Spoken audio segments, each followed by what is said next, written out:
All right, welcome to our Oak Ridge pruning seminar. We're going to start with the tools of the trade first of all, and they're all fairly simple to use.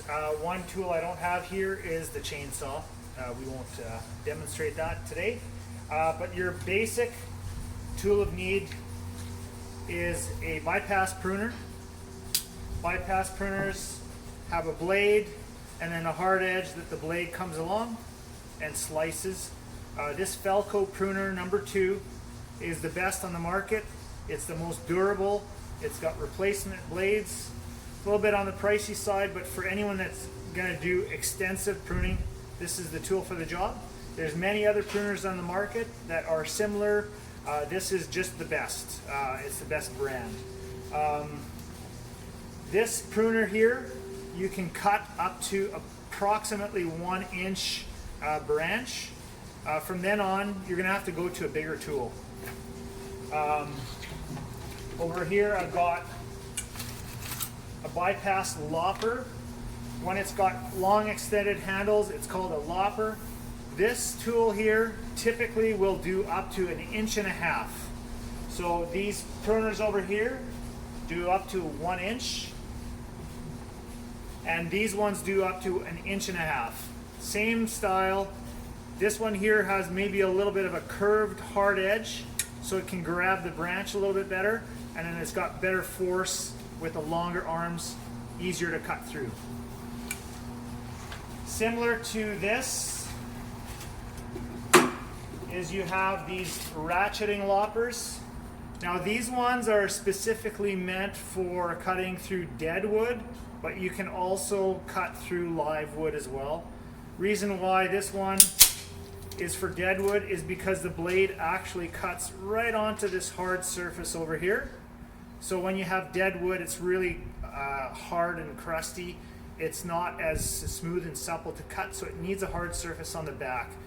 This one here works really good because you can also even extend the handles further, and it's actually ratcheting, so all the power goes into a small little piece like that, as you can see, and then that's the end part of that. So these ones are great for really bigger cuts, up to 2 3/4 inches almost. That might be pushing the envelope a little bit, but pretty close to anyways.